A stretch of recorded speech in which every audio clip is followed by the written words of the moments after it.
The check came apart in 4 pieces, and for a moment nobody in the lobby of Sterling Trust Bank moved at all. Derek Holloway had torn it himself twice fast. The way a man tears a parking ticket, he's decided doesn't apply to him. The pieces drifted down onto the marble in front of window 2, and the sound they made landing was almost nothing. A soft paper whisper swallowed by the high ceiling and the hum of the air conditioning. But everyone heard it anyway.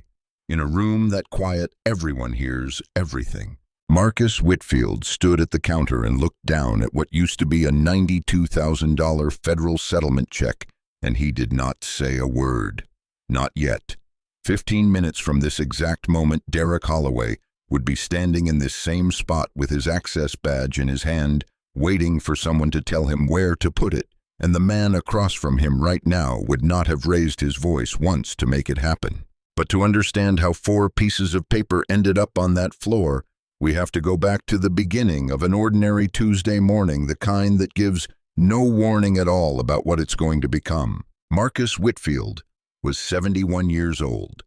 He had spent 30 years as a public high school principal in Cedar Falls, Ohio, the kind of career that leaves a man with a particular way of standing in a room, patient, watchful, unhurried, the posture of someone who has spent 3 decades being the calmest person in a building full of people who are not calm. He had retired 9 years ago.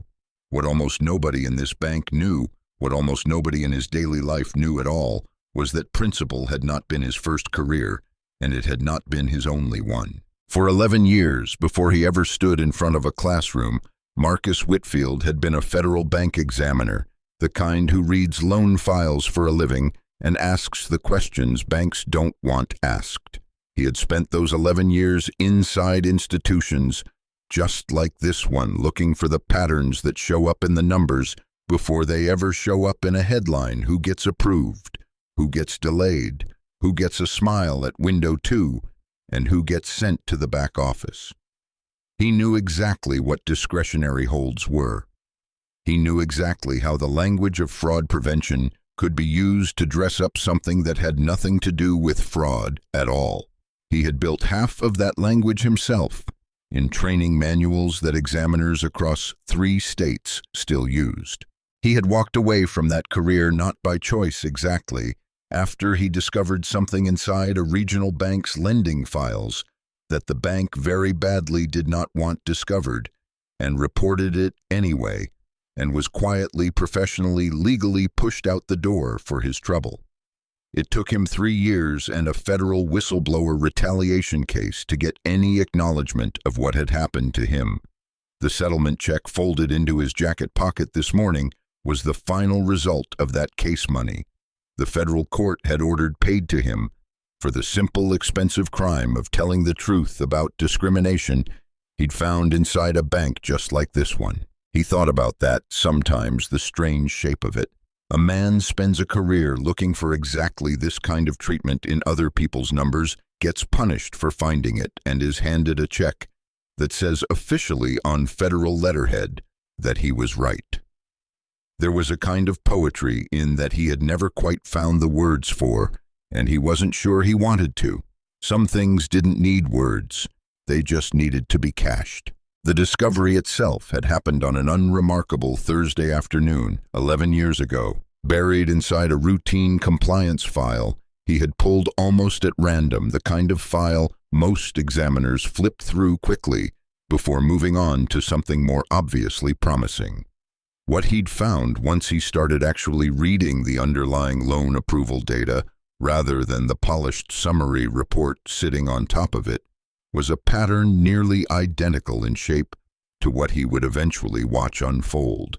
In this very lobby more than a decade later, qualified black applicants consistently steered case after case toward higher interest products than white applicants with comparable credit profiles, the steering always justified afterward, in language specific enough to survive a casual audit and vague enough to mean almost anything.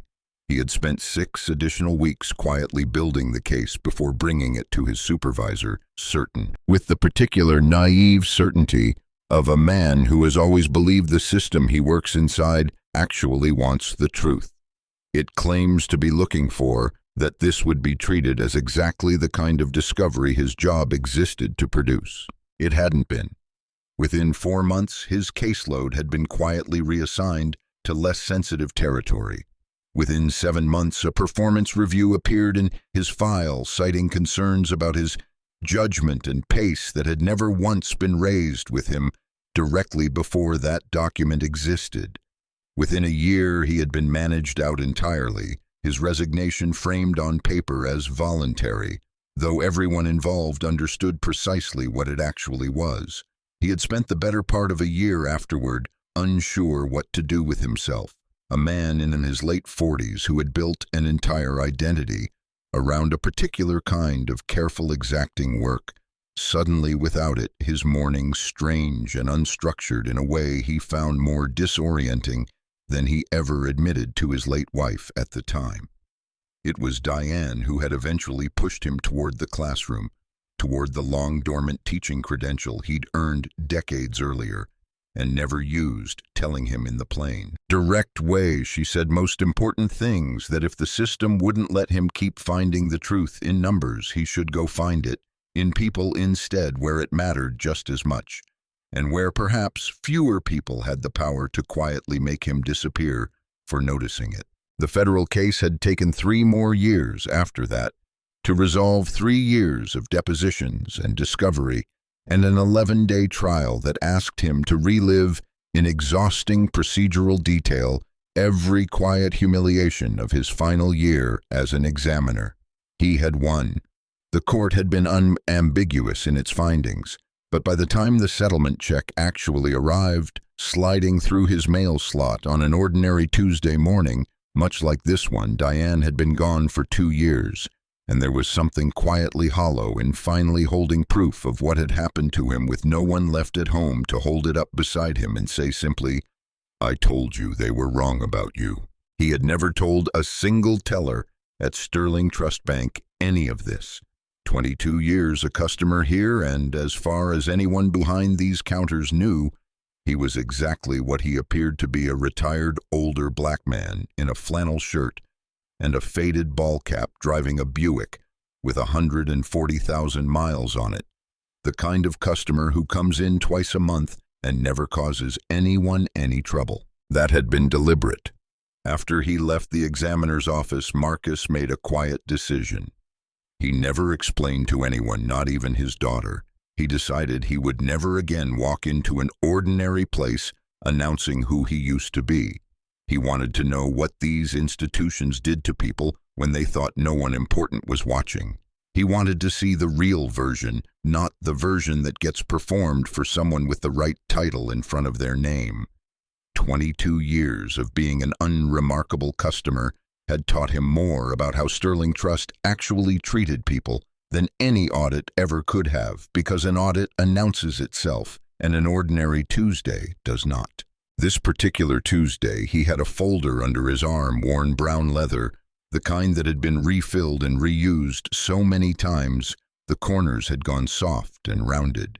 Inside it was the check, his identification, and a copy of the federal court order that had produced the check in the first place, because Marcus Whitfield had not survived 11 years as an examiner and 3 years as a plaintiff without learning that you always bring the paperwork.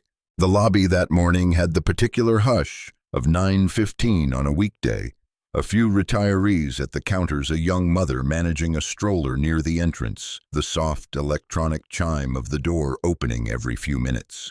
Marcus took a number from the kiosk by the door. Out of old habit, even though there was no line, walked to a chair and sat with the folder on his knee while he waited for his number to be called.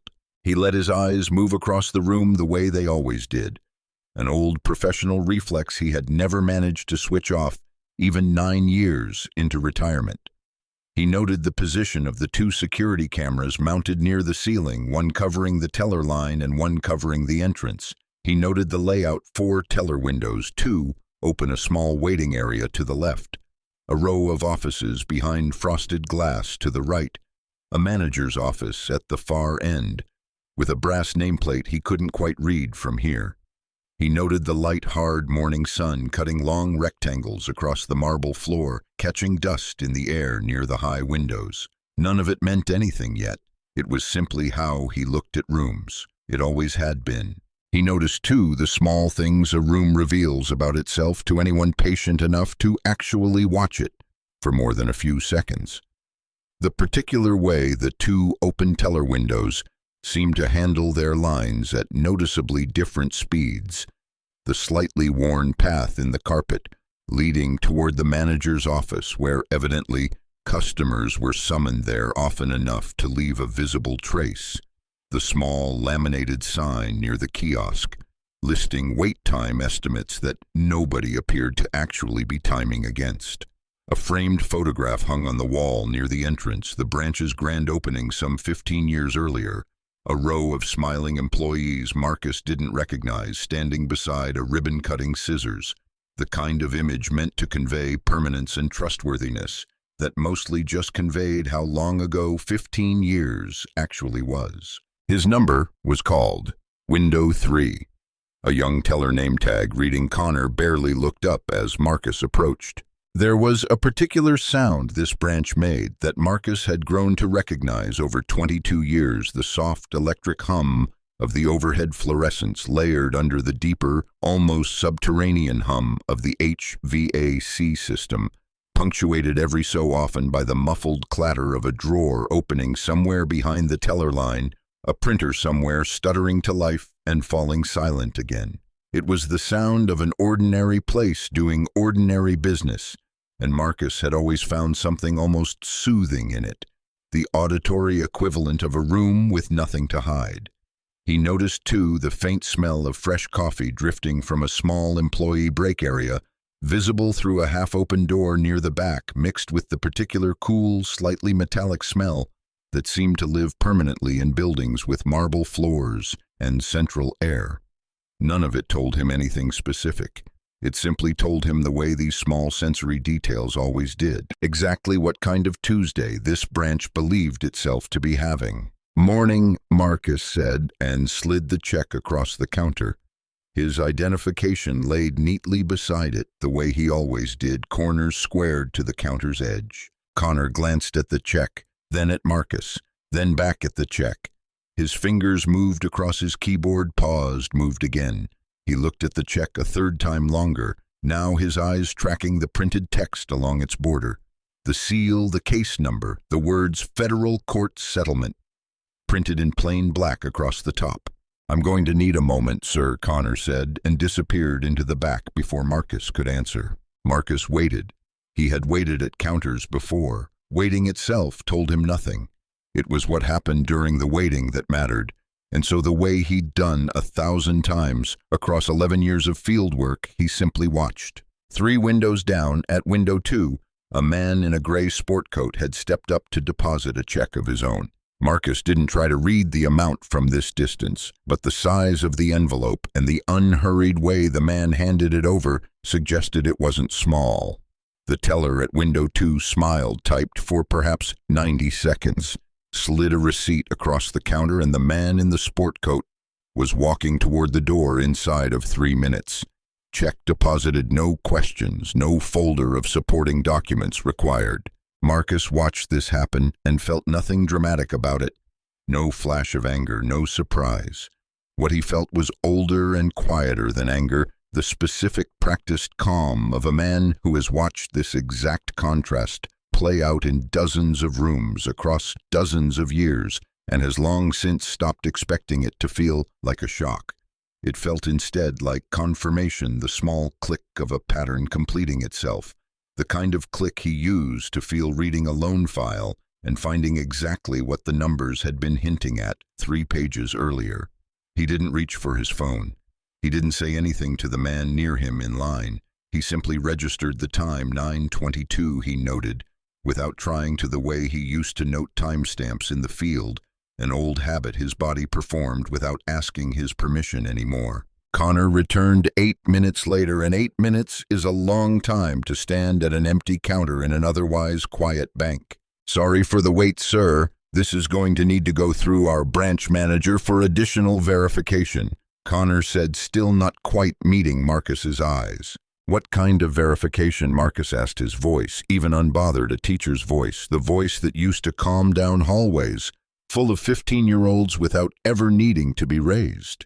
Just standard procedure for larger amounts, Connor said, which was the kind of answer that told Marcus absolutely nothing and everything at once, because he had written training language almost identical to it himself, years ago in a manual meant to explain to examiners exactly what real standard procedure was supposed to look like, and what it was never supposed to be used to disguise. Behind Connor, a door opened, and a man came out of it the way men come out of doors, when they have already decided before they've even crossed the room exactly what they're looking at and exactly what they think of it.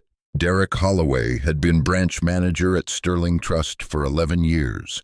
And in that time he had built a particular reputation among the people who worked under him, a manager who valued appearances above almost everything else, who cared more about how a transaction looked walking past his office window than how it actually was, who had never once in 11 years been the one to apologize for anything. What almost no one at corporate knew, because it had been handled the way these things are so often handled, quietly and without consequence, was that this was not the first time Derek Holloway's name had appeared in a file connected to exactly this kind of situation.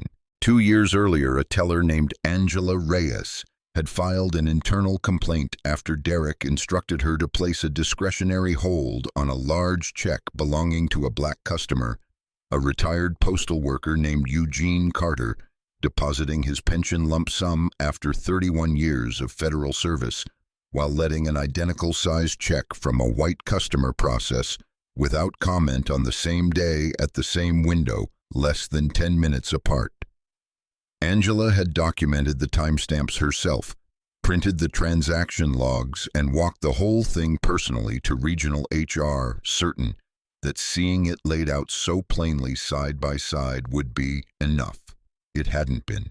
Regional HR had spoken to Derek for exactly 22 minutes, according to the calendar invite Angela had quietly screenshotted before the meeting was deleted from the shared system.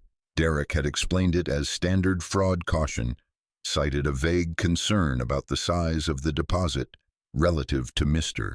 Carter's typical account activity, and the file had been closed within a week. No further action.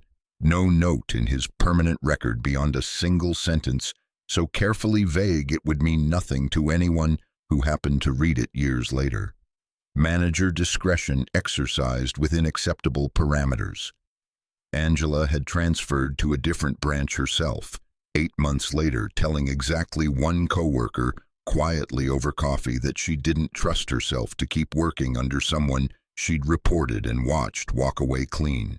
A year after that, a different teller, a young man named Marcus Beal, no relation to the Marcus standing in this lobby, now simply an unfortunate coincidence of names that Derek himself had once made an uncomfortable joke about in a staff meeting, had quietly requested a transfer to another branch, rather than continue working a window where he kept being asked to flag certain deposits for what Derek called extra review, a designation that always seemed to follow the same unspoken pattern no one in the building was willing to say out loud. That complaint never even made it into a formal file. It lived only in a manager's notebook somewhere, the kind of soft, deniable record that protects an institution far better than it protects the people inside it. Marcus Beal never filed anything official. He simply left the way so many people simply leave, taking the knowledge of what he'd witnessed with him into a different building where presumably he hoped it wouldn't happen again. Derek had absorbed both of these moments the way he absorbed most things that threatened his sense of himself, by deciding they simply didn't apply to the story he told about who he was. He did not think of himself as a man who treated black customers differently. He thought of himself as a careful man, a responsible man, a man protecting Sterling Trust from the kind of fraud that in his mind simply tended to wear certain faces more often than others. It was not a belief he examined. It was not a belief he had ever been forced to examine, because every single time it had surfaced as a problem, someone above him had quietly made the problem go away rather than make him sit with it. 11 years of that kind of protection does something to a man. It convinces him he is right simply because he has never once been required to prove it. He also knew, in the comfortable back corner of his mind, where men like Derek keep the knowledge they rely on most, that his uncle Richard Holloway sat on Sterling Trust's regional board of directors, had sat there for nearly 2 decades, and had been instrumental, family legend held, in expanding the bank from 6 branches to 19 across 3 counties. Derek had never once needed to invoke that fact out loud. He had never needed to. The knowledge itself did the work, settling into his shoulders. His posture, the easy confidence with which he crossed lobbies and looked at customers and decided often, within seconds, what kind of morning they were about to have. This morning he picked up the check Connor had nervously placed on his desk, glanced at it for perhaps 4 seconds, and walked out of his office already smiling, not a warm smile, the other kind, the kind that exists purely to be seen by whoever else is in the room. He crossed the lobby with the check in hand and stopped in front of Marcus, close enough that Marcus had to look slightly upward to meet his eyes. Sir Derek said, pitching his voice just loud enough to carry to the waiting area without quite shouting, "You understand, I have to ask some questions about this." "Of course," Marcus said. "A federal settlement check for $92,000. Derek let the number sit in the air a beat too long, glancing past Marcus toward the waiting area. As he said it, checking, Marcus noted this immediately, an old reflex from 1,000 interviews. Checking not Marcus's reaction, but the room's. "And you're telling me this is yours?" "My name is on it," Marcus said. "My account number is on it. I've been a customer here for 22 years. Anyone can put a name on a piece of paper. The federal court put it there, not me. So you say." Derek's smile widened slightly, the performance settling into itself, now comfortable, certain of its own audience. He turned partway toward the waiting area, an actor checking his blocking. "Sir, do you understand what a federal discrimination settlement actually is? Because people don't typically walk in here holding checks like this." The lobby, which had been quietly going about its Tuesday morning a moment earlier, was no longer doing that. The young mother near the entrance had stopped adjusting her stroller.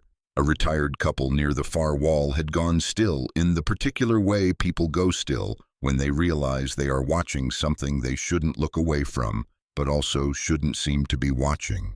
"I know exactly what it is," Marcus said, his voice still unhurried. "I spent 3 years in federal court to get it."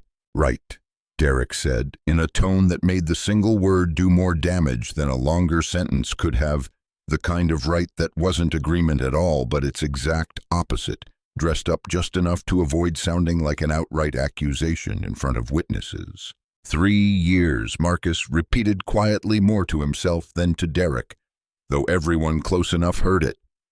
Depositions, discovery, a trial that took 11 days. The court found in writing that I was retaliated against for reporting discriminatory lending practices at another institution. The judge's signature is right there on what's left of that check.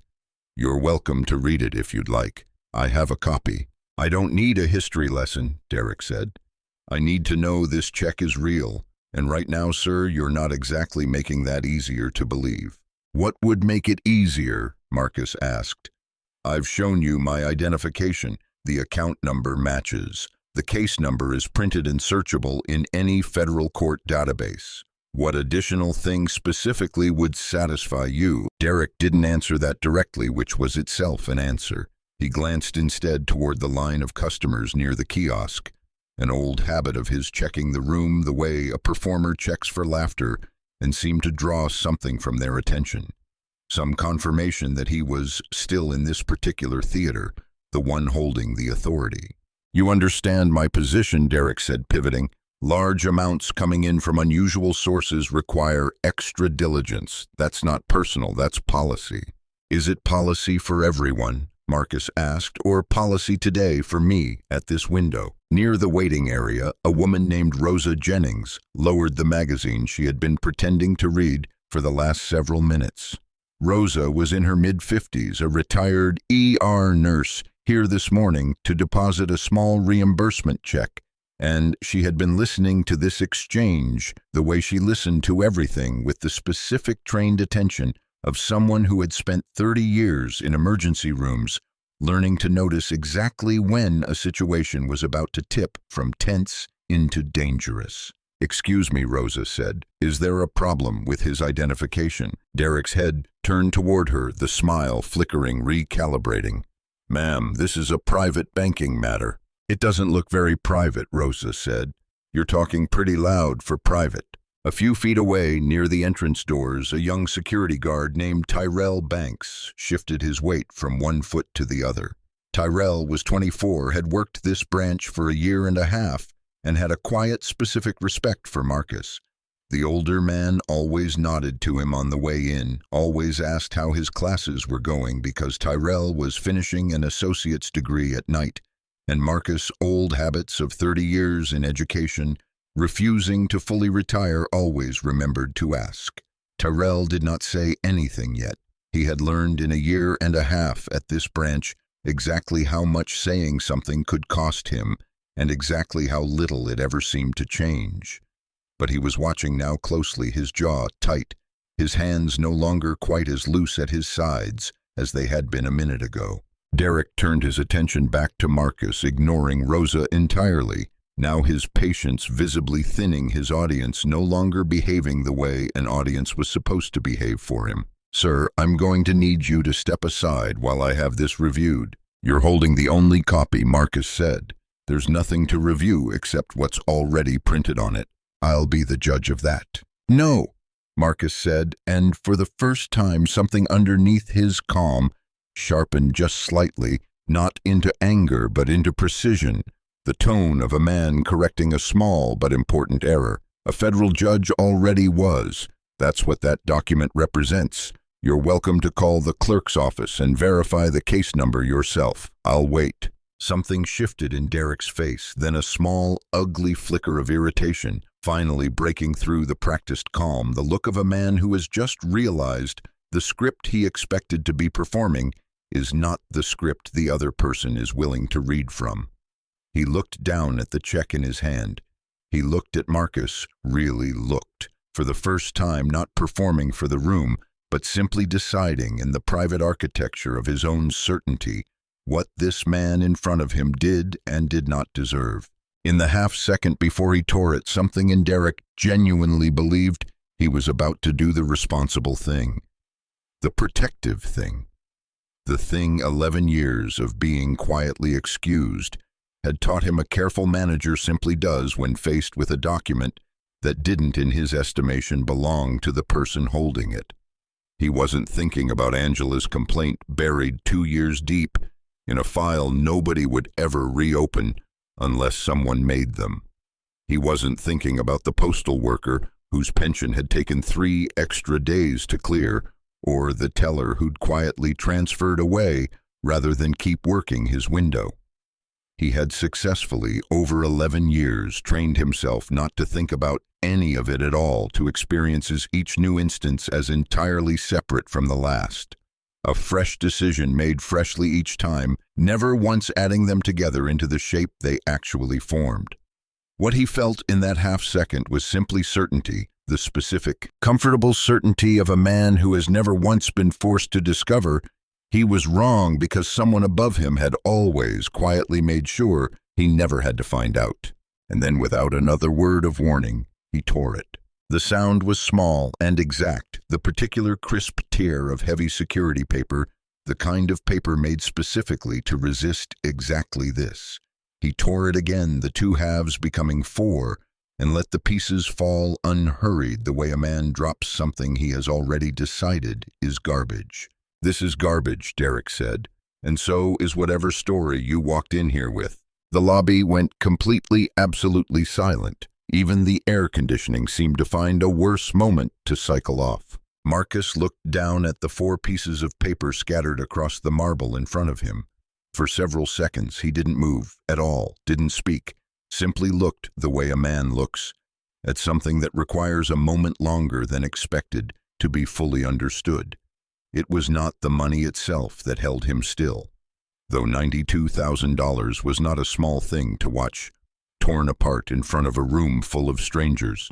It was something underneath the money, the specific accumulated weight of every other moment across his life, that this one now seemed to be standing in for every file he'd once pulled as an examiner, that told the same story in different numbers, every parent meeting across 30 years, where he'd had to find some calm professional way to describe a pattern. The other person in the room insisted on calling an isolated incident. Every quiet evening with Diane, where she'd asked him how his day had gone, and he'd given her some careful, edited version that left out exactly how much it had actually cost him to stay composed.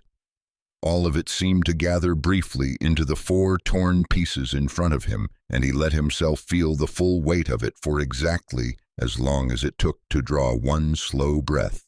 Now, slowly, finally, he crouched down, and one by one, with the unhurried precision of a man who had spent a career being patient, in rooms that did not deserve his patience, he gathered each piece, checked carefully that he had all 4, and placed them with deliberate care inside his leather folder.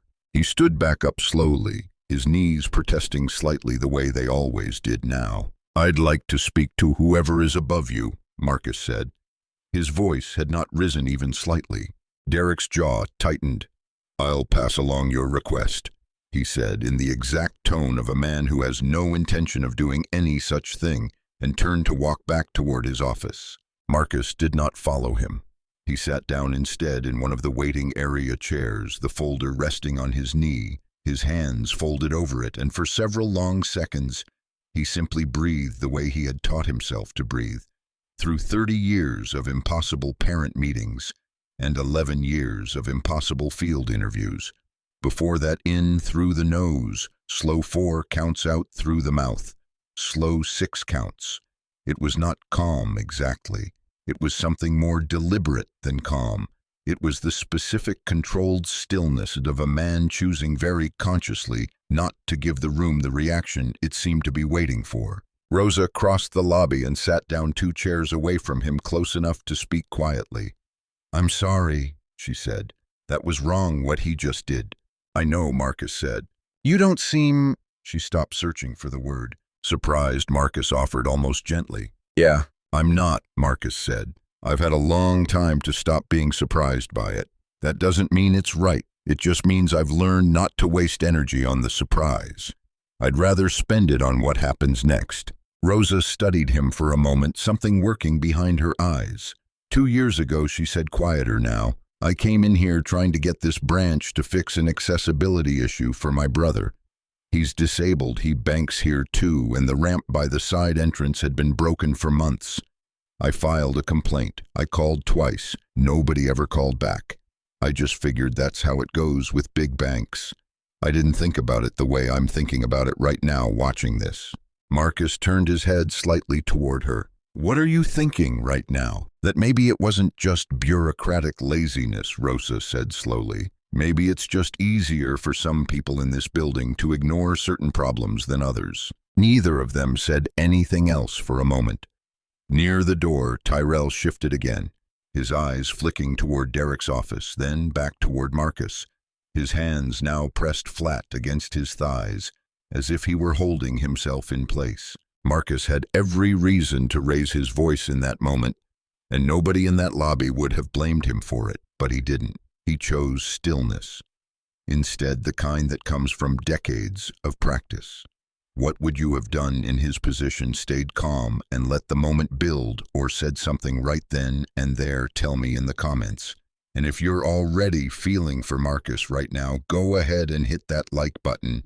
It really does help stories like this one reach the people who need to see them. Marcus sat for another minute, letting the lobby settle back into something resembling its normal rhythm, the way water settles after a stone has been dropped into it, not still exactly, but quieter at the surface. Then he stood, walked toward the corner near the entrance where the signal was strongest, and made a single phone call. "Conrad," he said when the line connected. "It's Marcus Whitfield." There was a brief pause, then a voice clearly surprised and pleased in equal measure. "Mr. Whitfield, it's been a while. I need a professional favor," Marcus said, his voice low, even giving away nothing of what had just happened in the lobby behind him. "I'm at Sterling Trust, the downtown Cedar Falls branch. I'd like you to come look at something. I won't explain over the phone. I'd rather you see it for yourself." Another pause, shorter this time, the particular pause of a man recalibrating his morning schedule. "I can be there in 20 minutes. Take your time," Marcus said. "I'm not going anywhere." He ended the call and slid the phone back into his jacket pocket, and for a moment alone near the entrance, he allowed himself something he rarely allowed himself anymore, a brief, private review of exactly what he was choosing not to do. He could have said his old title out loud the moment Derek tore that check. He could have watched the man's face change instantly, could have ended this in 30 seconds, instead of however long it was about to take. There had been a time years ago, fresh out of the examiner's office and still raw from how it had ended, when he might have done exactly that, might have needed to, might have wanted the satisfaction of it. He didn't need that anymore. What he needed now was simpler and, in its way, harder. He needed to know what this branch did to an ordinary man with no name to invoke, because that was the only version of the story that meant anything. Anyone could fix one rude encounter by announcing a title. What he was after took patience, and patience was the one professional skill nobody had ever managed to take from him. He thought, too, about every examiner he had ever trained, the dozens of younger men and women who had sat across from him in conference rooms, over 11 years learning how to read a file the way he read one, not for what it said outright, but for what it carefully avoided saying. He had always told them the same thing in their first week: the worst discrimination never announces itself. It hides inside language that sounds responsible. Standard procedure, additional verification, enhanced caution, words built specifically so that no single sentence taken alone could ever be used against the person saying it. He had spent a career teaching people to find the pattern underneath the language, and now, standing in a bank lobby on an ordinary Tuesday, he was watching that exact pattern assemble itself in real time, aimed at him. He found himself almost grateful for the recognition in some strange clinical way, the way a doctor might feel a quiet satisfaction at correctly diagnosing something serious, even while wishing on a more human level that the diagnosis simply weren't true. He walked back to his chair near Rosa. "You didn't call the police?" Rosa observed quietly. "Or a lawyer or family?" "Not yet," Marcus said. "Who was that then?" Marcus only smiled slightly and didn't answer, and Rosa, with the particular patience of someone who has learned not to push when a person clearly has a plan, let it go. The lobby around them had settled into an uneasy, watchful quiet, the kind that follows a public scene once the immediate spectacle has passed, but the underlying tension hasn't actually resolved. A few customers who had been waiting their turn at the kiosk had quietly migrated toward chairs farther from the center of things, not quite leaving, not quite willing to look away either. The young mother near the entrance had pulled her stroller close against her side, murmuring something soft to the child inside it. The universal reflex of a parent trying to make the room feel smaller and safer than it currently did. Behind the teller line, Connor kept his eyes fixed on his monitor, typing occasionally at nothing in particular, the posture of a man trying very hard to look busy enough that no one would think to ask him anything. Tyrell drifted a few steps closer to where Marcus sat, close enough to speak, without being overheard by Derek's office. "You okay, Mr. Whitfield?" "I'm fine, Tyrell. Thank you for asking. For what it's worth." Tyrell said lower now, "I don't think what he did back there was right. I've seen him do things like that before. Not exactly like that, but close. Nobody ever says anything because nobody wants to lose their job over it." "I know," Marcus said simply. "It's not your job to fix it by yourself. Just don't make it worse for yourself trying to keep me comfortable." I've survived worse mornings than this one, and I expect I'll survive a few more before I'm finally done with all of it." Tyrell gave a short, humorless laugh and returned to his post near the door, though he didn't quite return to his earlier posture of careful neutrality. Something in him had shifted almost imperceptibly, the first small movement of a decision that would matter a great deal within the hour.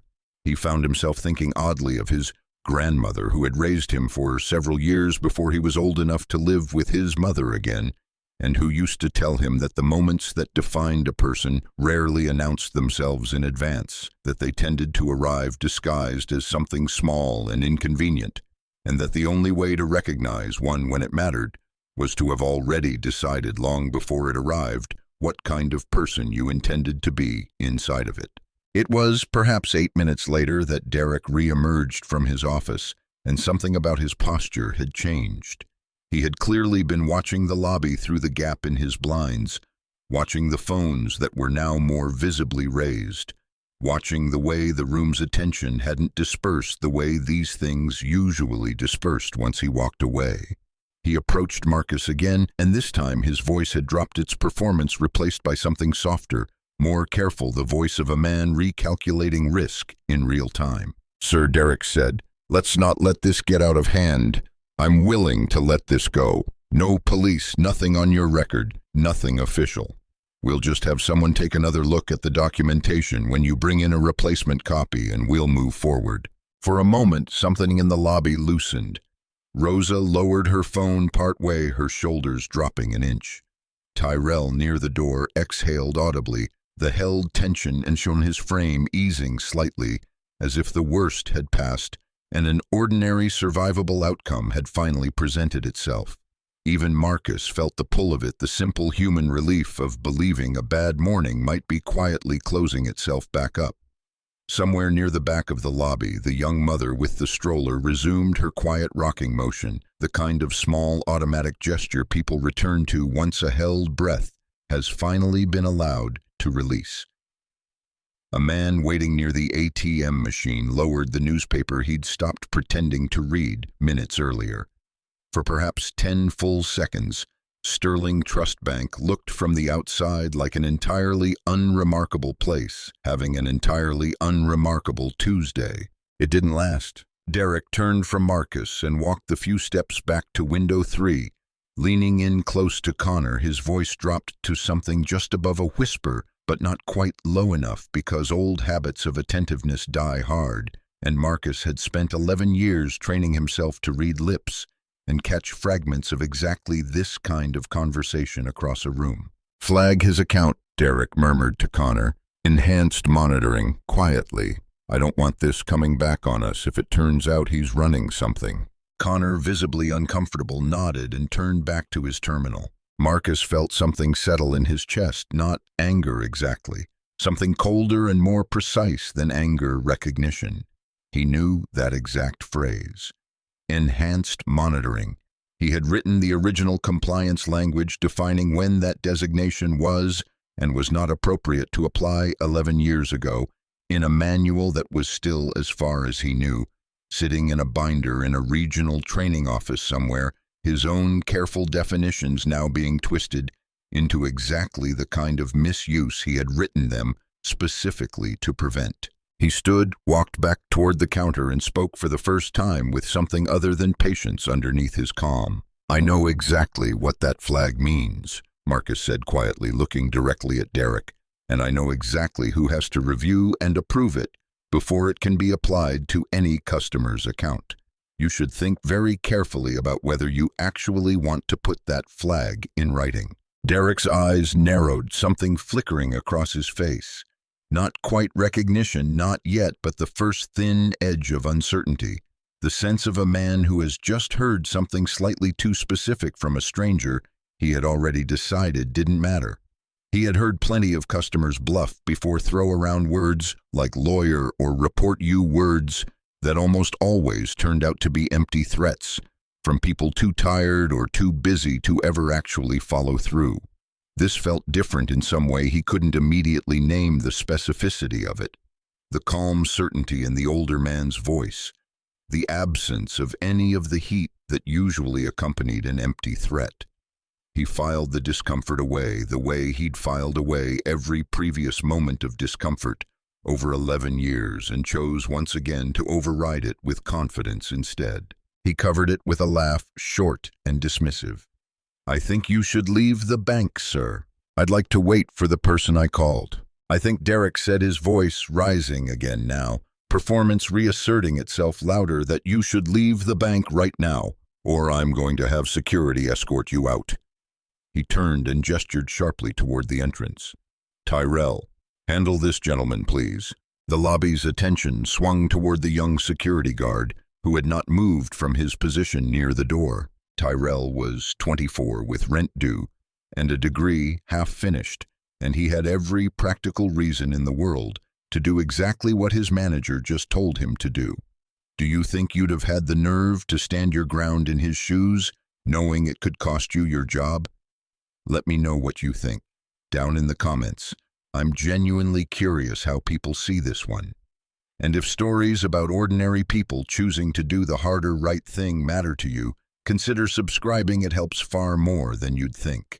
Tyrell did not move toward Marcus.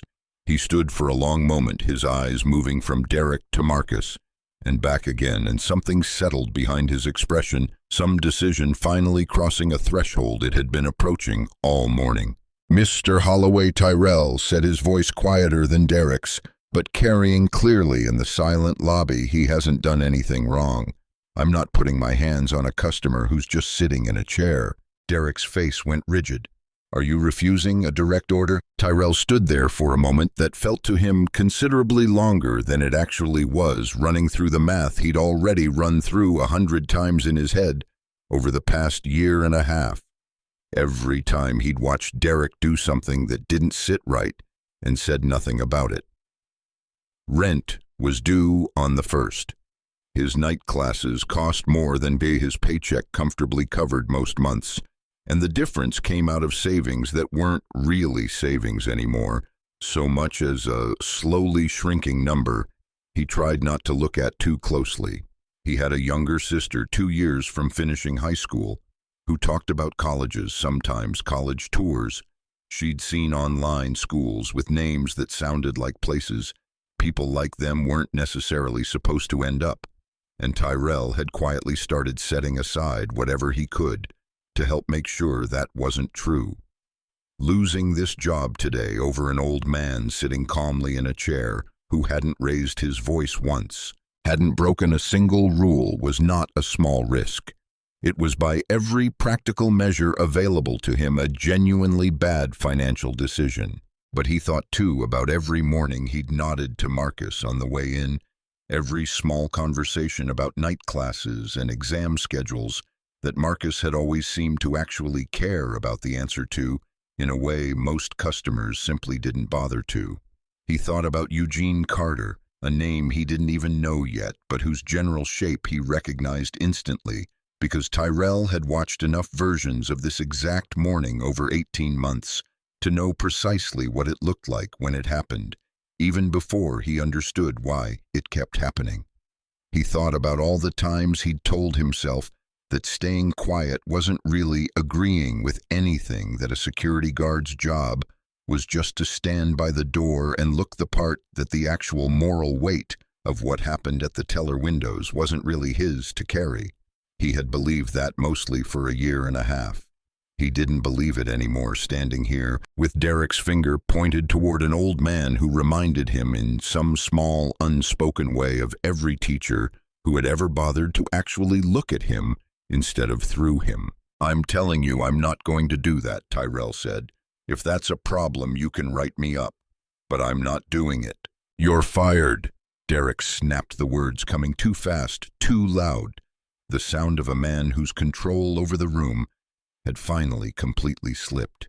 Marcus, watching this unfold from his chair, felt the specific tightening in his own chest that came from witnessing someone else absorb a cost on his behalf, a cost Tyrell hadn't asked for and didn't deserve, and for the first time all morning, he considered briefly whether the moment had finally arrived to simply say his old title out loud and end this immediately rather than let one more person pay a price for his patience. He glanced toward the entrance, toward the clock above the teller line, reading 9:51, and did the math without meaning to. Conrad had said 20 minutes, and it had been close to that already. He decided in the space of 2 or 3 breaths to hold the line a little longer, not out of stubbornness, out of the simple calculation that the truth arriving on its own, witnessed fully and without his intervention, would matter more in the end than anything he could shortcut by announcing himself a few minutes early. "Get your badge off and get out," Derek continued, and Tyrell, to his credit, did not move, did not reach for his badge, simply stood his ground. In the silence that followed, waiting along with everyone else for whatever was going to happen next. The front doors of the bank opened. A man in his late 30s walked in, dressed in an unremarkable charcoal suit, carrying a slim leather credentials case in one hand. He moved through the lobby without hurry, but with the specific, absolute unhurriedness of someone whose authority has never once needed to be raised, to be felt. He scanned the room briefly, the scattered torn paper still visible near window 2, where no one had thought to sweep it away. The security guard mid-confrontation with the manager, the older man sitting calmly in a waiting area chair with a worn leather folder on his knee and crossed directly toward Marcus. The morning light had shifted since Marcus first walked in. The long rectangles on the marble, now narrower, steeper, the particular slant of mid-morning rather than early. It caught the brass fixtures along the teller counters and threw small, bright distortions across the floor near Conrad's shoes as he walked. The lobby's ambient sound had changed to quieter now than it had been an hour earlier, fewer keystrokes, fewer hushed conversations, as if the entire room had unconsciously lowered its volume to make space for whatever was about to happen. Somewhere behind the teller line, a printer that had been humming along steadily all morning finished its job and went silent, and in the absence of that small mechanical noise, the room felt even more exposed than it already was. Up close, the credentials case caught the morning light at an angle, and for just a moment, the holographic seal embedded across its surface shimmered, a pale blue eagle wing spread rotating faintly. As the angle shifted, the small printed lettering beneath it, reading, "Office of the Comptroller of the Currency," in precise federal type, the kind of seal that cannot be faked without it being immediately catastrophically obvious to anyone trained to look. "Mr. Whitfield," the man said, and there was real warmth underneath the formality. The specific warmth of someone greeting a person who shaped the entire trajectory of their career. "It's good to see you. I came as fast as I could," Conrad Marcus said, standing now, the two of them shaking hands with the easy familiarity of people who had once spent long hours together in far less comfortable rooms than this one. "Thank you for coming." Derek Holloway had gone, still near window 3, his hand still raised mid-gesture toward Tyrell, his mouth slightly open on whatever sentence he had been about to finish. He watched the exchange with the dawning, sinking confusion of a man realizing he has badly misjudged the scale of the morning he is standing inside of. "Mr. Holloway, I presume," Conrad said, turning toward him. Now his voice still even, still entirely without theater, which somehow made it land harder than shouting would have. He opened the credentials case fully and held it up, not flashing it quickly the way television had trained everyone to expect, but holding it steady, patient, giving the room exactly as much time as it needed to read every word printed on it. "Special Agent Conrad Pierce, Regional Director, Office of the Comptroller of the Currency. I'm a federal bank examiner, and this man beside me," he turned slightly toward Marcus, his voice shifting into something almost reverent, "is Senior Examiner Marcus Whitfield. He trained me. He trained half the examiners working this region right now." The lobby did not gasp dramatically, not at first. What it did was quieter and somehow more total, a held breath spreading person-to-person, phones that had already been raised, lifting fractionally higher, the young mother near the entrance going completely motionless, Rosa's hand pressed flat against her own chest. The room seemed to physically widen around Derek the way a crowd parts, not because anyone moves, but because everyone simultaneously decides not to stand quite so close to the center of something. Near the ATM machine, the man who had lowered his newspaper minutes earlier now let it slide entirely off his lap, unnoticed, forgotten on the floor beside his chair. Someone near the back of the lobby whispered the word "federal" to the person beside them. Not quite a question more, a confirmation said out loud, simply because it needed to be said out loud to feel real. Derek's face did not go red the way faces go when a man is embarrassed. It went the other direction entirely, the blood retreating from it, in a way that left his skin a flat, papery gray, the specific color of a man whose body has understood something. His mind is still several seconds behind on. A thin sheen of sweat appeared along his hairline, almost instantly beating at his temple, before sliding slow and visible down toward his jaw. His hand, still half raised from his gesture at Tyrell, began faintly but unmistakably to tremble, fingers curling inward as if trying to physically hold themselves still and failing. He opened his mouth to speak and nothing came out at all, his lips parting on a sound that simply never arrived, his throat working once twice audibly dry. Behind him, near window 3, Connor had gone equally still, his hands frozen above his keyboard, watching his manager's composure dissolve in real time with the particular horrified fascination of someone witnessing a building collapse from a safe distance, close enough to feel the tremor through the floor, far enough to know at least for the moment that he himself wasn't standing underneath it. 5 full seconds passed in absolute silence, and in a bank lobby on an ordinary Tuesday morning, 5 seconds is an extraordinarily long time. Long enough for Rosa to lower her phone entirely, forgetting to keep recording for a moment, because what she was witnessing no longer felt like something that needed proof. Long enough for Tyrell's shoulders to drop nearly 2 full inches, the tension of the last 20 minutes finally visibly draining out of him. Long enough for Connor, still frozen at window 3, to glance once toward the exit, as if calculating, however briefly, whether this might be a good moment to simply disappear into the back room and never come back out. Marcus watched Derek's face complete this transformation, and what moved through his own chest in that moment was not triumph. It was not anger finally permitted to surface, not the satisfaction of a man getting to say, "I told you so." It was something quieter and in its way sadder, the specific weary relief of a man who has spent an entire career hoping the proof would never need to exist, and now, once again, it did. He had wanted on some deep and stubborn level for this morning to go differently. He had wanted Derek to be the exception. He never was. "There's been a misunderstanding," Derek finally managed his voice. Nothing like the voice that had filled this lobby 20 minutes earlier. "I was simply following. I watched you tear apart a federal court document in front of 14 witnesses," Conrad said, still calm, still without raising his voice, even slightly, which somehow carried more weight than shouting ever could have. "I have a sworn federal examiner who personally witnessed it. I have at least 3 customers who appear to have recorded it on their phones. This is not a misunderstanding, Mr. Holloway. This is the 3rd documented incident connecting your name to discriminatory account practices in under 3 years. The first 2 were closed without action. This one will not be."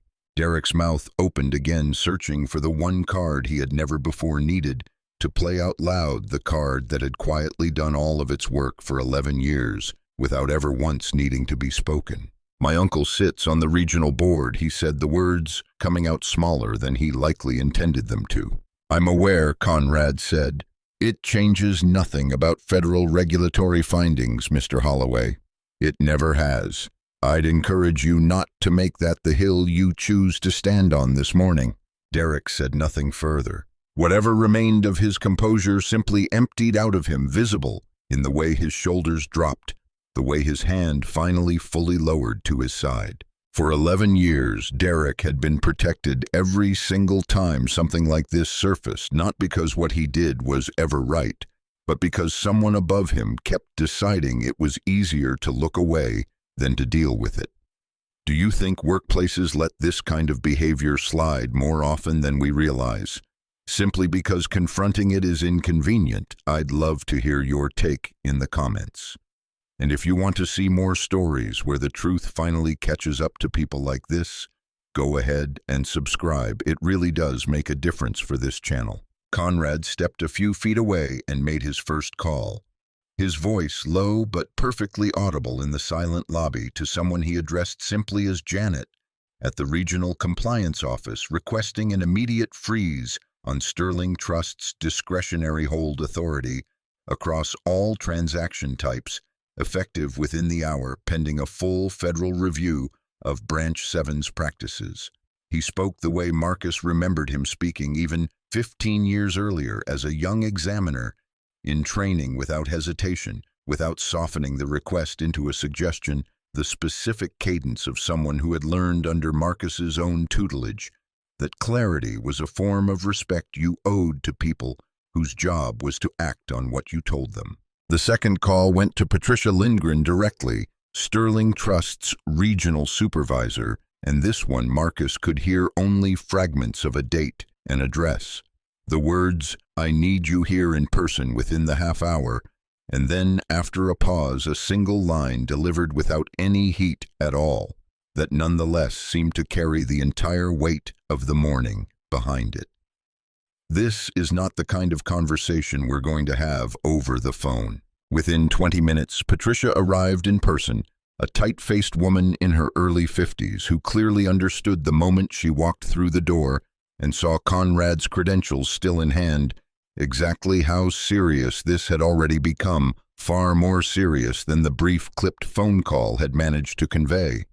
She moved through the lobby with the brisk, controlled urgency of someone who had spent the entire drive over rehearsing exactly how she was going to manage whatever damage was waiting for her, and finding the moment she actually saw the room, the torn paper still scattered near window 2, the federal credentials, the visible exhaustion on every face that had been standing in this lobby for the better part of an hour, that no amount of rehearsal had quite prepared her for the scale of it.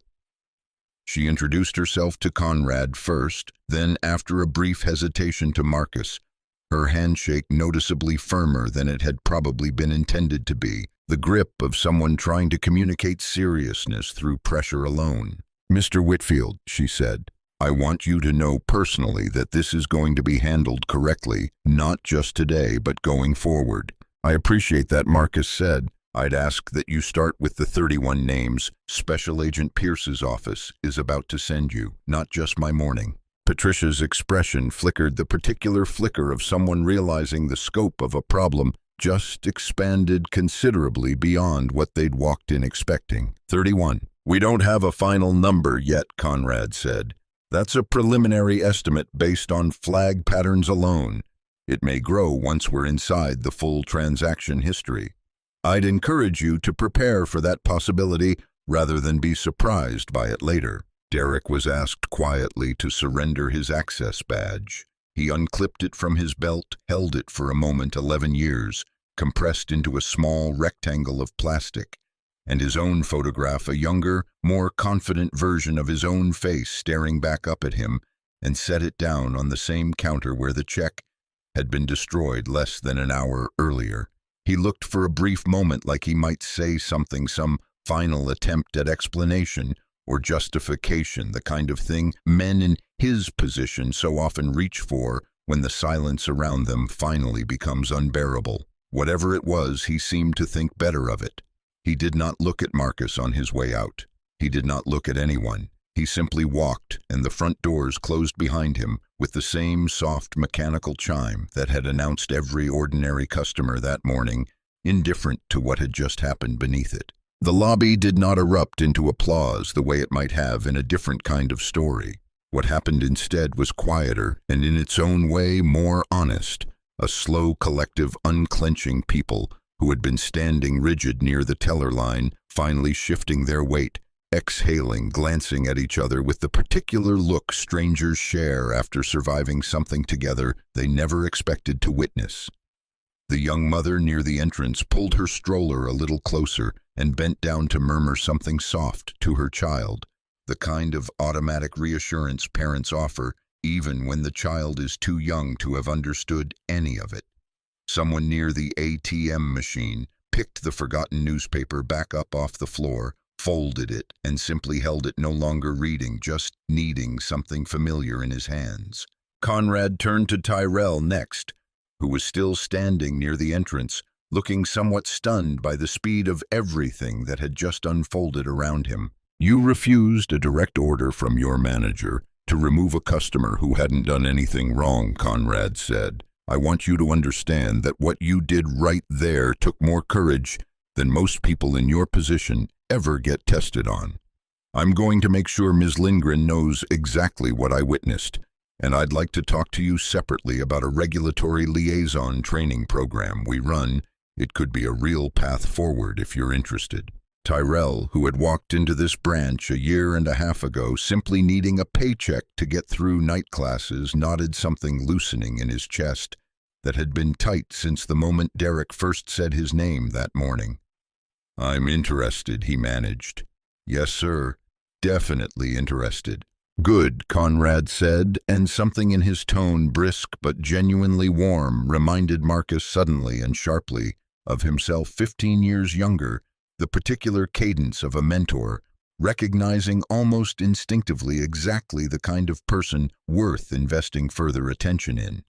He made a note on his phone, glanced once more at Tyrell, and added more quietly, "For what it's worth, I've sat across from a lot of people in rooms exactly like this one over the years. Most of them find a reason to look away. You didn't. That matters more than you probably realize right now." He paused, considering Tyrell a moment longer, then added simply, "Don't let anybody talk you out of believing that either, once the adrenaline wears off and the rent bill reminds you what you just risked." Patricia Lindgren, for her part, turned to Rosa next, having overheard enough of the morning's conversation to understand there was more buried here than just one torn check. "Ma'am, I understand you filed a complaint about an accessibility issue here roughly 2 years ago." Rosa blinked clearly, not expecting to be the one addressed. "I did. For my brother. He uses a wheelchair, and the side ramp had a cracked panel that made it nearly impossible to use safely. I called twice after I filed it. Nobody ever called me back. I'd like the file pulled today," Patricia said, already reaching for the phone clipped to her belt, "along with everything else connected to this branch over the past 3 years. All of it is being reviewed now, not just this morning." Rosa felt something she hadn't expected to feel standing in a bank lobby on an unremarkable Tuesday, a kind of release, almost embarrassingly emotional. 2 years of quietly assuming she simply hadn't mattered enough to warrant a returned phone call, suddenly reframed into something else entirely, something that had nothing to do with her at all, and everything to do with a pattern she had simply been one small, overlooked piece of. She pressed the back of her hand briefly against her eyes, surprised by the sting there, and said nothing else for a moment, just nodded. She thought of her brother David, who had stopped asking her to drive him to that particular branch about 8 months after her complaint went unanswered, quietly switching his routine to a credit union across town instead, never once making it into a complaint or a confrontation, simply absorbing the inconvenience the way people learn to absorb the small frictions institutions place in front of them when no one seems interested in removing those frictions. He had been in a wheelchair since a car accident 11 years earlier, and Rosa had watched him over that time develop an almost professional skill at quietly working around the world's small failures to accommodate him rather than asking it to change a skill she had always found heartbreaking precisely because of how competent he'd become at it. How rarely he even mentioned anymore the things that should have been fixed years ago. She wondered, standing there now, how many other small accommodations he'd quietly stopped asking for over the years, how many other rooms had taught him the same lesson Marcus had spent his whole morning demonstrating wasn't supposed to be a lesson at all. She made a mental note to call David that evening, not to tell him the ramp was finally going to be fixed, though it would be, but simply to ask him for once what else over the years he'd quietly stopped asking people to get right. She suspected the list might be longer than either of them had ever said out loud. Connor, still at window 3, looked considerably paler than he had all morning, clearly running through every transaction he had ever quietly waved through or quietly delayed under Derek's direction, wondering how much of it was about to surface. He had started this job 18 months ago, straight out of community college, needing the paycheck, never once asking himself too many questions about why certain checks got flagged and certain ones didn't, because asking questions wasn't part of the job description anyone had ever handed him, and because Derek had a way of making policy sound so reasonable in the moment that the unreasonableness of it only became visible later in hindsight, the way it was becoming visible to Connor right now, standing at his window with his hands resting useless on either side of his keyboard. Marcus walked back to the counter himself, calm, unhurried, and set his leather folder down. He opened it and carefully removed the 4 torn pieces of his check, laying them out on the counter in their original shape, the tear lines fitting back together almost perfectly. "There's a federal verification number printed along the bottom edge," Marcus said to Connor, his voice gentle. Now teacher's voice, not punishing, simply instructive. Even torn, it's still legible. You can call it in, or your system likely has an image verification feature that will read it directly. Either way, this check is exactly what I told you it was an hour ago. Connor, hands faintly unsteady, did exactly that, calling the verification line printed on his own training materials, reading off the number from the reassembled pieces, waiting the 90 seconds it took for a calm voice on the other end to confirm everything Marcus had said from the very first moment he'd set the check down that morning. The deposit processed cleanly, fully, the full $92,000 settling into an account that had sat quietly in this bank for 22 years without a single previous incident.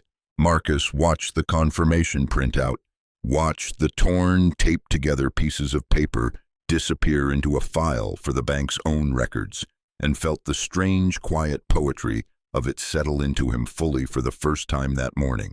A federal discrimination settlement nearly destroyed by the exact kind of discrimination it had been issued to address, made whole again in the end anyway. Some things insisted on completing their own circle, whether or not anyone intended them to.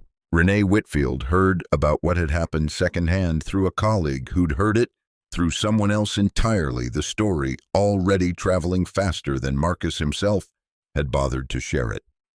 She was a federal prosecutor, 38 years old, and she drove straight to her father's house that evening instead of calling first, the way she always did when something mattered enough that a phone call wouldn't be sufficient. She found him in his kitchen, the same kitchen she'd done her homework in 3 decades earlier, a cup of coffee in front of him, the evening news murmuring quietly from the next room, completely unconcerned with covering a story about a bank manager in Cedar Falls.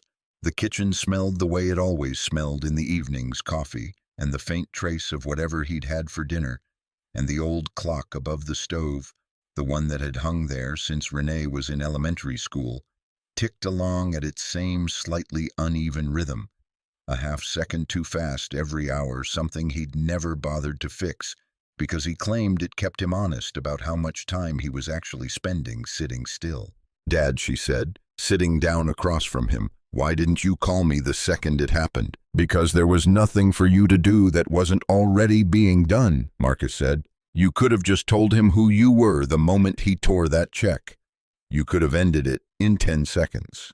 Marcus turned his coffee cup slightly on the table, considering how to say what he'd been turning over in his own mind for hours now, ever since the lobby had finally gone quiet again and Conrad had driven him home. This was the part of his 30-year career and the 11 years before that he had never quite found clean language for, even with his own daughter, even after everything. It wasn't about restraint for its own sake, and it wasn't about pride, and it wasn't despite how it might have looked to anyone watching, about making a point. It was about needing to know something specific and almost unbearably simple, whether the bank would behave the same way toward an ordinary man with no name to invoke as it would toward someone with a federal title sitting quietly in his back pocket the whole time. If he'd announced himself in the first 30 seconds, he would have learned nothing except that Sterling Trust knew how to behave correctly when it was afraid of getting caught. He already knew institutions could do that. What he needed to know, what 30 years in education and 11 years as an examiner had taught him to always need to know, was what they did when they thought no one capable of holding them accountable was in the room at all. That was the only test that ever told the truth. He thought too of all the students who had passed through his office over 30 years, the ones who came to him certain the world had already decided who they were allowed to become, and how the only thing he ever knew to tell them was that the test that mattered wasn't the one where someone was watching. It was the one where nobody thought they were. I needed to know what would happen to somebody who didn't have what I have, Marcus said finally. Not what happens to me.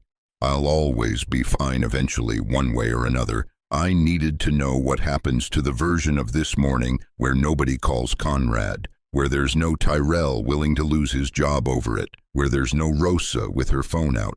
I needed to see the real version, because the real version is the one that's still happening to other people right now today, in banks all over this country, and somebody has to keep checking.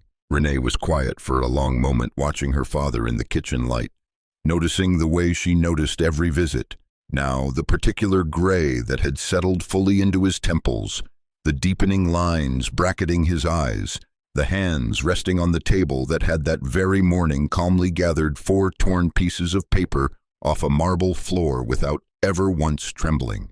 She thought about how rarely she'd actually seen him rattled by anything in her 38 years of knowing him, and wondered not for the first time what it had cost him over the decades to maintain that particular stillness.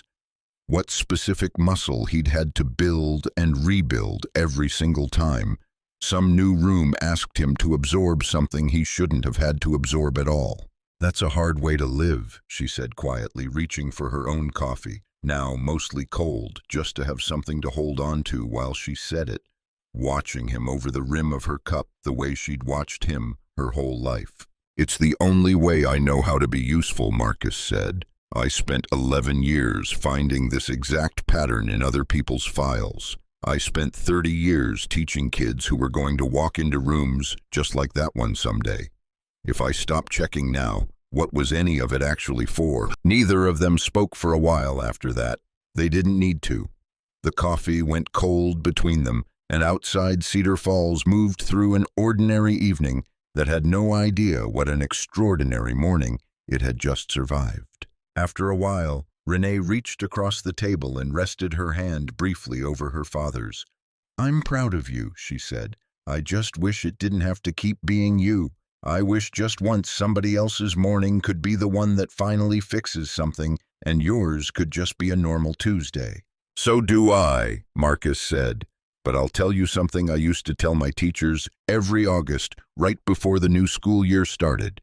You don't get to choose which mornings end up mattering. You only get to choose what you do once you're standing inside one." He turned his coffee cup another quarter turn, the gesture absent automatic. "I'd rather it be me, honestly. I've got the training for it. I've got you and Conrad and people like Tyrell willing to stand next to me when it counts. Most people standing in that lobby today didn't have any of that. That's exactly the problem I spent a career trying to do something about. And exactly the problem I'm apparently still trying to do something about 9 years into a retirement that was supposed to mean I was done." Renee laughed softly despite herself, something in her chest loosening for the first time since she'd walked through the door. "You were never going to actually retire, were you?" "Not really."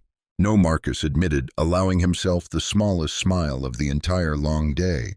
"I don't think I was." The Federal Review that followed moved faster than anyone at Sterling Trust expected, and it did not stop at Derek Holloway. Conrad's office assigned 2 additional examiners to the branch within 48 hours, and over the following 2 weeks they did the kind of work Marcus himself had once done for a living, pulling records, cross-referencing complaints, sitting across small conference tables from current and former employees who answered questions carefully at first, and then gradually less carefully, the way people do once they sense that telling the truth has finally actually become safe. What they found was a pattern stretching back nearly 4 years. 31 separate instances where large deposits disproportionately from black customers had been flagged, delayed, or quietly discouraged under language that always sounded reasonable in isolation, additional verification, discretionary hold, enhanced review, and never once looked reasonable once all 31 cases were laid out next to each other on the same spreadsheet. A pension lump sum, an inheritance check, a small business loan disbursement, a workers' compensation settlement, a military separation payment, different amounts, different circumstances, different tellers handling different windows on different days across nearly 4 years, and yet the underlying shape of it identical every single time. The same quiet hesitation, the same unnecessary phone call to the back office, the same customer eventually walking out the door, having either given up or been turned away outright, never quite told why in language specific enough to challenge. Most of those 31 customers had simply walked away that day with no explanation given, and none demanded the way people do when an institution makes you feel very specifically like asking further questions is itself the wrong move. Like the asking alone might somehow confirm whatever suspicion had already been quietly formed about you before you'd even said a word. Eugene Carter, the retired postal worker from 2 years earlier, was customer number 6 on that list.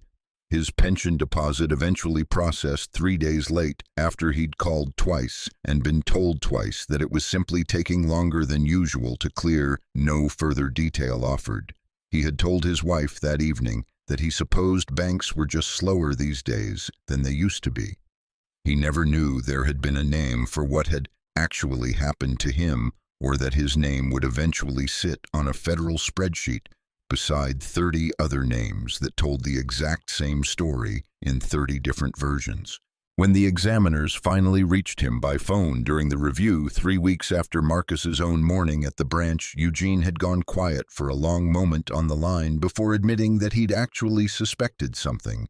At the time had felt it in the particular way the teller's eyes had moved across his check, a little too slowly, but had decided the way he'd decided about 100 small things over a long career, delivering mail in neighborhoods that hadn't always made him feel welcome, that suspecting something and being able to prove it were 2 entirely different categories of problem, and that pursuing the gap between them rarely seemed worth the energy it cost a man his age. Most of them never knew there had been 30 other mornings just like theirs. That was in its way the most quietly devastating part of the entire pattern.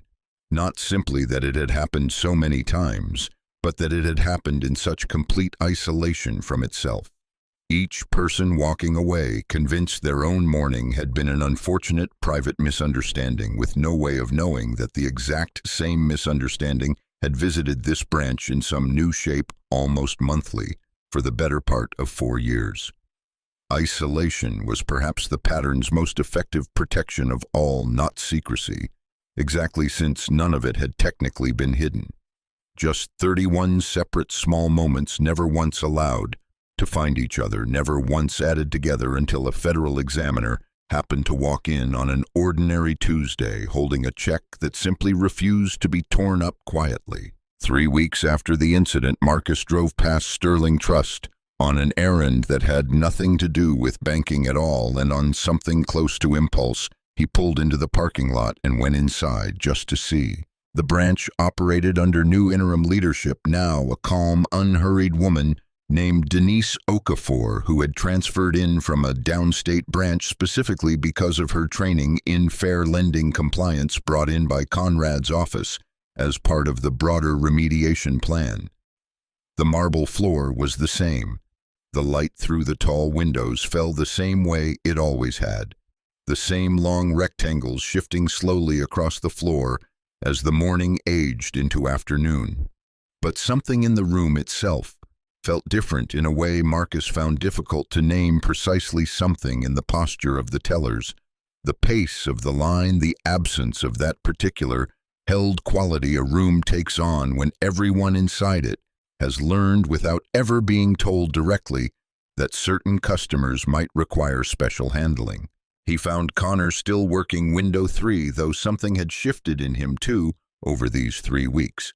He moved differently now, made eye contact more readily, greeted an elderly black woman ahead of Marcus in line with the same unhurried warmth he might have once reserved only for customers who looked a certain way. Marcus watched this for a moment unnoticed near the entrance and felt something quietly settle in his chest. Not forgiveness exactly, that wasn't his to extend or withhold on behalf of 31 strangers, but something adjacent to it. A recognition that even people who participate in a pattern without ever quite naming it to themselves can sometimes, given the right shock and the right oversight, learn to participate in something else instead. Tyrell was gone from his post by the door, and for a moment Marcus felt a small flicker of concern before remembering Conrad had followed through on his offer, and Tyrell was 3 weeks into the regulatory liaison training program, now commuting 2 days a week to a regional office downtown, the beginning of an entirely different trajectory than the one he'd been standing on a month earlier. He had texted Marcus once briefly simply to say thank you, though Marcus had been careful to remind him that the thanks belonged mostly to Tyrell himself, to the decision he'd made standing by that door when making a different decision would have cost him nothing visible at all. Marcus stood near the entrance for a moment and watched an elderly black man at window 2 depositing what looked like a sizable check. Watched the teller smile type for less than a minute, slide a receipt across the counter, no extra verification requested. No manager summoned from any office, no audience checked before a single word was spoken. It took perhaps 90 seconds. The man tucked his receipt into his wallet, nodded his thanks, and walked out into the afternoon sun like it had never once occurred to him that it might have gone any other way. It was such a small thing to witness. It was, Marcus thought, standing quietly near the door where Tyrell used to stand, exactly the kind of small thing his entire career had been built around, making ordinary again. He thought of all the training manuals he'd written years ago, all the language he'd spent so much careful effort getting exactly right language meant to protect moments like the one he'd just watched from ever needing to be remarkable at all. For years he had wondered in his quieter moments whether any of that language actually changed anything once it left his hands and entered rooms he could no longer see into. Standing here now, watching 90 ordinary seconds unfold exactly the way they were always supposed to, he allowed himself briefly the small permission to believe that it had. It wasn't proof of anything large or permanent. One branch, one morning, one elderly man treated the way every customer deserved to be treated, without needing a federal title sitting quietly in anyone's pocket to make it so. But it was something, and after a long career spent mostly proving what was wrong, Marcus found he had not entirely lost his appetite for occasionally being shown, instead, what could quietly go right. It had taken one torn check, one brave security guard, and one phone call to a federal regulator to finally change how that single branch operated. But it had taken 31 other people quietly walking away first, with no idea anyone would ever notice, and no way of knowing their names would ever sit beside each other on the same page, finally telling together the single story none of them had been able to tell alone. So that was the story. But before you go, there's one more thing worth sitting with. There were 31 people who came through that branch before Marcus did. 31 people who walked out without their deposits processed, without an explanation, without a federal examiner's old colleague walking through the door at exactly the right moment, without a young security guard willing to risk his job on their behalf. Most of them likely told themselves it was something they'd done wrong, the wrong documents, the wrong tone, the wrong day. That's what this kind of treatment teaches people to believe quietly, over and over, until they stop expecting any room to ever go differently for them. It doesn't just turn people away at the counter. It teaches them to doubt whether they ever belonged in line in the first place. It teaches a retired postal worker to assume his pension is simply slow this month. It teaches a sister to quietly stop asking a branch to fix a broken ramp and to drive her brother somewhere else, instead absorbing the extra 20 minutes each way without ever calling it what it actually was. It teaches a young teller that the safest thing to do with a feeling of wrongness is to file it away and say nothing, because saying something has never in his experience changed anything at all. Patterns like this one don't survive because everyone involved is cruel.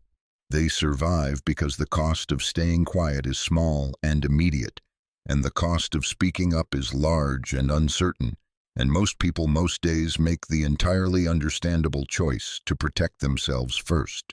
What changed in that lobby wasn't that Derek Holloway suddenly became a different kind of person, or that Sterling Trust suddenly discovered a conscience it hadn't had the day before. What changed was that, for once, the cost of staying quiet became momentarily larger than the cost of speaking up. Rosa's phone, Tyrell's refusal, Conrad walking through that door at exactly the right moment, all of it stacking together into something heavy enough to finally tip the scale the other direction. That's a fragile kind of justice dependent on a specific alignment of brave people happening to be in the right room at the right time. It shouldn't have to work that way. It shouldn't take a federal examiner's lucky coincidence and a security guard's willingness to lose his job just to get one ordinary Tuesday to go the way it was always supposed to go in the first place. So if you're ever standing in a room and you see someone being treated the way Marcus very nearly was, don't look away. Don't suddenly find something interesting on your phone. Be Rosa. Be Tyrell. Speak up. Raise your phone. Say something. Do something, because the 31 people who came before Marcus needed exactly that. And somewhere out there right now, someone is walking through a door just like that, one hoping somebody in the room decides to be different. If this story meant something to you, take a second to like this video, share it with someone who needs to hear it, and subscribe our channel so you don't miss the next one. These stories only reach the people who need them when you help pass them along. Thank you so much for watching this one all the way through. Stories like this matter to me not because they're easy to sit with, but because they remind all of us that dignity is something nobody gets to tear up, no matter how official they think their reasons sound. I'm grateful for every single one of you who stays until the very end, who reads the comments, who shares these stories with someone who needed to hear exactly this one today. It means more than you probably know. See you in the next story.